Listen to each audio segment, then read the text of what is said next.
सभी को जय हिंद। कैसे हैं आप लोग। फिजिक्स की क्लास में आज हम यहाँ पर बोर्ड एग्जाम से रिलेटिव इम्पॉर्टेंट क्वेश्चन सॉल्व करेंगे, जो बहुत ज़्यादा क्वेश्चन आपके एग्जाम में रिपीट होते हैं। तो देखो यहाँ पर हमने पहला क्वेश्चन लिया है जो आपका 2024 में पूछा गया है कि सिद्ध कीजिए हेनरी प्रति मीटर इक्वल टू न्यूटन प्रति मीटर स्क्वायर। यानी कि ये क्वेश्चन आपको प्रूफ करना है कि हेनरी प्रति मीटर बराबर होता है न्यूटन प्रति मीटर स्क्वायर के। तो देखो इसको हम लोग यहाँ पर प्रूफ करेंगे और आप लोग बहुत अच्छे से समझिए, क्योंकि यहाँ पर जो हमने क्वेश्चन मेंशन किए हैं ये ज़्यादातर आपके बोर्ड एग्जाम में रिपीट होते हैं। तो देखो अगर हम इसको LHS लेके चलें RHS प्रूफ कर देंगे, ठीक है। तो आप यहाँ लिखिए LHS यानी कि लेफ्ट हैंड साइड, और लेफ्ट हैंड साइड क्या है बेटा, हेनरी प्रति मीटर, ठीक है। ये आपका LHS है और RHS हम यही प्रूफ करके लाएंगे। अब देखो हेनरी किसका मात्रक है, हेनरी स्वापरेरण गुणांक का मात्रक होता है। तो इसका आपको एक फार्मूला मालूम होना चाहिए। देखो यहाँ हम रफ वर्क भी कर रहे हैं ताकि आपको अच्छे से समझ में आ जाए, ठीक है। मैं यहाँ पर रफ वर्क भी साथ में करते चल रहा हूँ। तो देखो L का एक फार्मूला होता है, L हेनरी है, ठीक है, यानी कि स्वाप्रेरकत्व है। इसका फार्मूला होता है E अपॉन में डेल्टा I अपॉन में डेल्टा T। एक फार्मूला होता है किसका, स्वाप्रेरकत्व का। तो देखो यहां से हम हेनरी का मात्रक लिख सकते हैं। देखो कैसे, E अपॉन में delta I upon delta T है। तो E क्या है, प्रेरित विद्युत वाहक बल है। तो इसका मात्रक क्या होता है, इसका मात्रक होता है वोल्ट। मैं यहां लिख रहा हूं, इसका मात्रक क्या होता है, वोल्ट। और बटे में क्या है, डेल्टा I वैद्युत धारा है, इसका मात्रक होगा एम्पियर। क्या होगा बेटा, इसका मात्रक एम्पियर होगा, ठीक है। और फिर इसके बटे में क्या है, डेल्टा T, ये समय है, और समय का मात्रक क्या होता है, सेकेंड। तो देखो ये एम्पियर के बटे में आएगा, तो इसको हम यहाँ ऊपर लिख देंगे क्या, सेकेंड, ठीक है।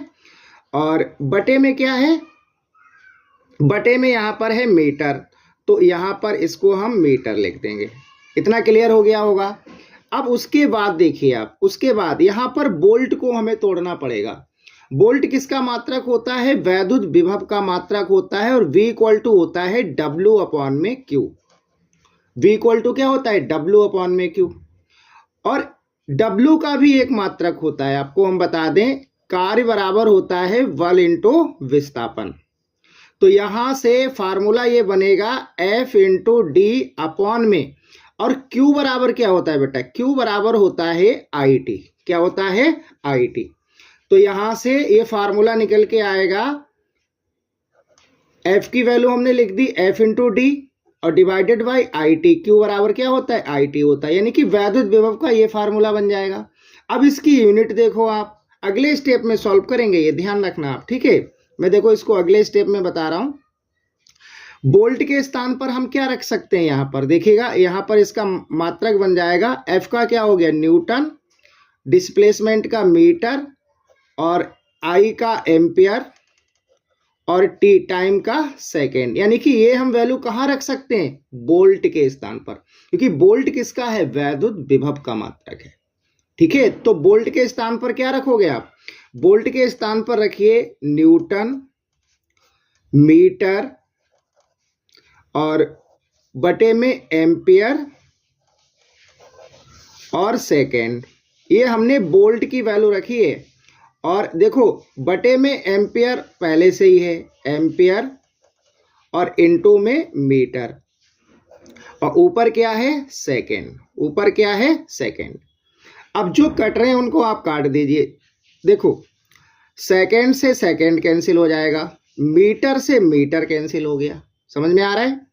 तो बचा क्या, बचा है आपके पास न्यूटन, और बटे में क्या आया, एम्पियर, और एम्पियर क्या हो गया, एम्पियर का स्क्वायर। क्या हो गया, एम्पियर का स्क्वायर। और देखो आपको यही प्रूफ करना था, हेनरी बटे मीटर इक्वल टू क्या है, न्यूटन पर एम्पियर स्क्वायर। तो देखो आपका आ गया न्यूटन पर एम्पियर स्क्वायर, ठीक है। यही आपका क्या हो जाएगा, ये RHS हो जाएगा। यानी कि राइट हैंड साइड हम प्रूव करके ले आए। ठीक है, ये हमने इधर इसका रफ वर्क किया है, इसको आप ध्यान रखना, क्योंकि ये जब आपको मालूम होगा तभी आप इस क्वेश्चन को सॉल्व कर सकते हो। समझ में आ गया होगा, 2024 में पूछा गया है, इंपॉर्टेंट क्वेश्चन है। अब देखिएगा अगला क्वेश्चन हम लोग सॉल्व करेंगे। अगला क्वेश्चन क्या है बेटा? अगला क्वेश्चन है आपका, ये आपका 2023 में पूछा गया है, बहुत अच्छा क्वेश्चन है। कह रहा है दिखाइए कि हेनरी बटे फैरेड और इसकी क्या है पावर 1/2 है, प्रतिरोध को प्रदर्शित करता है। और ये ध्यान रखना, अगर इस क्वेश्चन को चेंज किया जाए तो इसको देखो, इसकी होल पावर 1/2 है, तो इसको हम अंडर रूट में भी लिख सकते हैं, अंडर रूट हेनरी बटे फैरेड। तो कई क्वेश्चन में क्या कह रहा है, दिखाइए कि हेनरी बटे फैरेड और इसकी होल पावर 1/2, या हम इसको अंडर रूट बोल सकते हैं, प्रतिरोध को प्रदर्शित करता है। यानी कि हमें यहाँ पर प्रतिरोध को प्रदर्शित करना है, यानी कि इसका मात्रक हमें ओम निकाल के लाना है। सही है, तो देखो ये क्वेश्चन आप कैसे सॉल्व करोगे, देखो मैं इसको सॉल्व करके दिखा रहा हूं आपको। ये आपका 2023 में पूछा गया है, इंपॉर्टेंट क्वेश्चन है। तो देखो यहां लिखना आप हेनरी बटे फैरेड, हेनरी बटे फैरेड, और इसकी होल पावर लगाइए 1/2, या हम अंडर रूट में भी लिख सकते हैं। ठीक है, और हमें सॉल्व करके क्या लाना है, प्रतिरोध। क्या लाना है, प्रतिरोध। तो कैसे आएगा वो आप देखिए। तो देखो हेनरी का अभी हमने आपको मात्रक बताया था, एक बार और बता रहे हैं और क्लियर हो जाएगा। फार्मूला क्या था, L = E अपॉन में डेल्टा I अपॉन में डेल्टा T। मात्रक क्या होगा, E क्या हो गया, विद्युत वाहक बल है, तो इसका मात्रक क्या हो गया, वोल्ट। इसका मात्रक क्या हो जाएगा, वोल्ट, और डेल्टा I का एम्पियर, और इसके बटे में डेल्टा T है, यानी कि इसका मात्रक सेकेंड होगा, इसको हम ऐसे ऊपर लिख देंगे सेकेंड। तो हम हेनरी के स्थान पर क्या लिख सकते हैं, हेनरी के स्थान पर लिख सकते हैं वोल्ट प्रति एम्पियर और इनटू में सेकेंड। ये किसका मात्रक है, हेनरी का मात्रक है। अब देखो इसके बटे में है फैरेड। फैरेड क्या होता है, ये धारिता है, वैद्युत धारिता है, यानी कि C है, और C बराबर क्या होता है, Q अपॉन में V, और Q बराबर क्या होता है, IT होता है, IT अपॉन में V। ठीक है, तो देखो इसका मात्रक क्या हो जाएगा भाई, इसका मात्रक हो जाएगा, I का क्या होगा एम्पियर, T का सेकेंड, और B का वोल्ट, यानी कि वैद्युत धारिता का मात्रक हो जाएगा एम्पियर सेकेंड प्रति वोल्ट। तो जो वैद्युत धारिता है, यानी कि बटे में हमें ये यूनिट रखनी है। तो देखो बटे में कैसे रखोगे आप, एम्पियर सेकेंड, ये आएगा एम्पियर सेकेंड, और इसके बटे में वोल्ट आएगा, तो इस वोल्ट को हम कहाँ रख देंगे, ऊपर।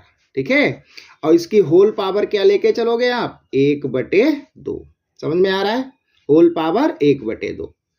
ठीक है, इसके बाद देखो क्या होगा बेटा, कुछ कैंसिल हो रहा है, बिल्कुल हो रहा है, सेकेंड से सेकेंड कैंसिल हो जाएगा, तो क्या बचेगा, बोल्ट और बोल्ट क्या हो गया, बोल्ट का स्क्वायर, बोल्ट का स्क्वायर, और बटे में एम्पियर और एम्पियर क्या होगा, एम्पियर का स्क्वायर। क्या हो जाएगा, एम्पियर का स्क्वायर। तो देखो बोल्ट का भी स्क्वायर है और एम्पियर का स्क्वायर है, तो इसका क्या हम होल स्क्वायर नहीं लगा सकते हैं। ठीक है, और एक चीज ध्यान रखना आप, और इसकी पहले से पावर कितनी है, 1/2 है। तो देखो इससे ये 2 कैंसिल हो जाएगा, तो बचेगा क्या, बचेगा बोल्ट, दिख रहा होगा, बोल्ट प्रति एम्पियर। क्या बचेगा, बोल्ट प्रति एम्पियर, यानी कि ये क्या आ गया, B अपॉन में I। ठीक है, और बेटा V अपॉन I बराबर क्या होता है, R नहीं होता है, फार्मूला पढ़ा है ना आपने, R = क्या होता है, V अपॉन I होता है, और R क्या है, R प्रतिरोध है। क्या है, प्रतिरोध है। और इसका मात्रक अगर आपसे पूछा जाए तो मात्रक भी लिख सकते हो, मात्रक क्या होगा, ओम होगा, मात्रक क्या होगा, ओम होगा।